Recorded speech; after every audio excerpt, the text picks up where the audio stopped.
Selamat siang, Assalamualaikum warahmatullahi wabarakatuh. Ketemu lagi dengan aku, Suryaningsih. Nah, di sini aku ingin membahas mengenai aliran kas dalam suatu perusahaan. Tapi sebelumnya, aku ingin mengucapkan terima kasih buat kalian yang udah mendukung channel YouTube aku ini. Dan buat kalian yang baru aja datang di channel YouTube aku mengucapkan terima kasih juga. Dan jangan lupa buat subscribe, tekan tombol belnya, like, komen, biar kalian gak ketinggalan nih updatean video aku yang terbaru. Selain itu, untuk perkembangan channel YouTube aku. Udah belum nih? Udah ya? Oke, terima kasih. Pada kesempatan kali ini, aku ingin membahas mengenai aliran kas dalam perusahaan. Tapi sebelumnya, mari kita pahami terlebih dahulu mengenai pengertian kas.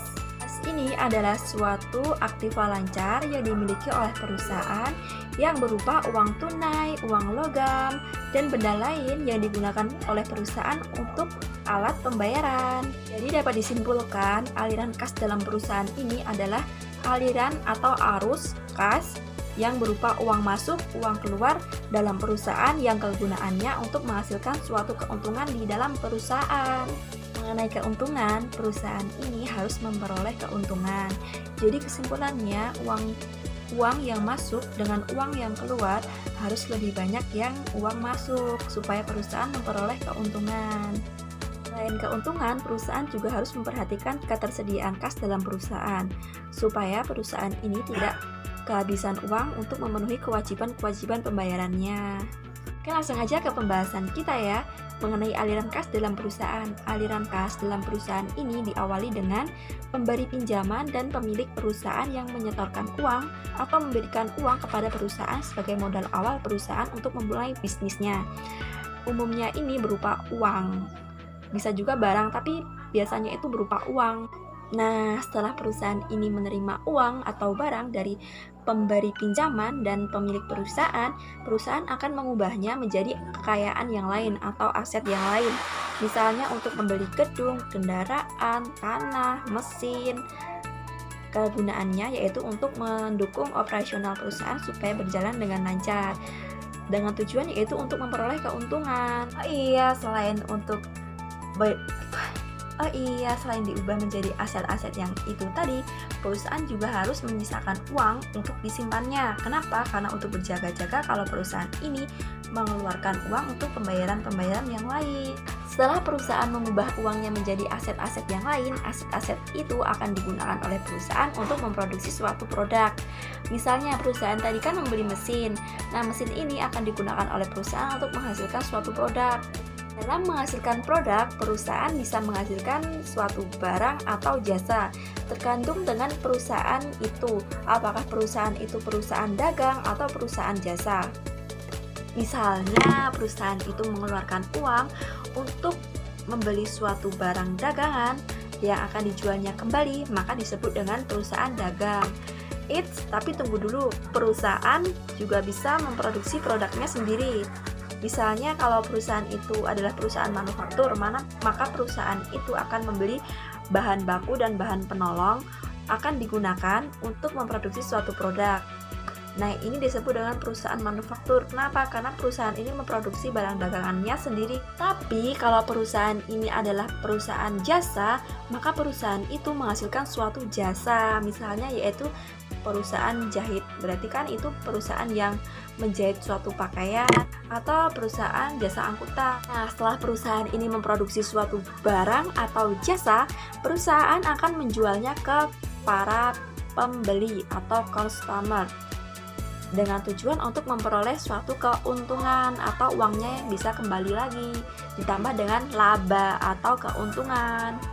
Tapi perusahaan itu juga bisa rugi, akibatnya tidak memperoleh keuntungan sehingga penghasilan yang diperoleh itu lebih kecil. Nah, setelah perusahaan ini menjualnya, otomatis kan perusahaan memperoleh suatu uang. Dan dalam penjualannya ini perusahaan kan menambahkan suatu keuntungan. Kalau dia memproduksi atau membeli barang dengan harga 10.000, maka perusahaan akan menjualnya dengan harga di atasnya, misalnya 15.000. Jadi perusahaan memperoleh keuntungan 5.000. Nah, dari hasil penjualan perusahaan itu, perusahaan kan memperoleh uang tuh.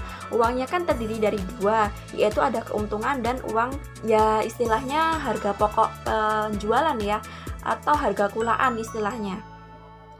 lalu dia kembalikan ke pemberi pinjaman dan pemilik perusahaan karena mereka telah memberikan uang modal perusahaan di awal pada saat perusahaan akan mendirikan suatu bisnis. Jadi perusahaan memberikan uangnya, dikembalikan ke pemilik perusahaan dan membayar utang perusahaan kepada si pemberi pinjaman. Setelah semuanya ini terpenuhi, maka sisa uang yang diperoleh oleh perusahaan akan digunakan oleh perusahaan untuk perkembangan perusahaan yang lebih bagus lagi. Contohnya untuk membeli mesin baru, biar perusahaan ini bisa memproduksi barang-barang dagangan yang lebih banyak. Atau untuk kegiatan lain yang berfungsi untuk memajukan perusahaan. Contohnya perusahaan ingin berinvestasi tuh. Kan investasi bisa menghasilkan suatu keuntungan untuk perusahaan. Kesimpulannya yaitu aliran kas dalam perusahaan itu adalah suatu arus kas masuk dan kas keluar yang ada di dalam perusahaan yang kegunaannya untuk menjalankan suatu operasional perusahaan dengan tujuan agar perusahaan ini memperoleh suatu keuntungan. Kesimpulannya lagi nggak? Jadi kesimpulannya, pemberi pinjaman, pemilik perusahaan menyetorkan uang ke dalam perusahaan. Perusahaan mengubahnya menjadi aset lain. Aset lain digunakan oleh perusahaan untuk memproduksi suatu barang. Barangnya dijual tuh, perusahaan memperoleh uang dari penjualannya ditambah dengan keuntungan. Lalu uangnya diberikan lagi kepada si pemilik perusahaan dan pemberi pinjaman. Lalu kelebihannya dari sisanya itu akan digunakan oleh perusahaan untuk kelanjutan bisnisnya. Jadi perusahaan itu berjalan terus supaya dapat bertahan hidup, itu harus seperti itu. Nah, gimana? Udah jelas belum? Jadi gitu. Nah, gimana? Udah jelas belum mengenai aliran kas dalam perusahaan? Oke, itu dulu yang dapat aku sampaikan. Kurang lebihnya aku mohon maaf apabila ada salah kata atau kekurangan yang lain. Jika kalian memiliki suatu pertanyaan atau tambahan mengenai pembahasan kita hari ini, aku persilahkan kalian untuk tulis di kolom komentar di bawah. Dan buat kalian yang mau memberikan suatu kritik atau saran untuk video aku ini, aku persilahkan banget, aku berterima kasih karena ini untuk perkembangan channel aku. Jangan sungkan ya buat kasih kritik, saran, like, komen.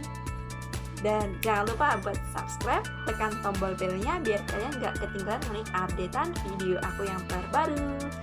Oke, itu dulu yang aku sampaikan. Bye-bye. Di sini Suryanisih, nama aku yang asli Suryanisih. Jangan lupa ya. Bye-bye. Wassalamualaikum warahmatullahi wabarakatuh. Dadah.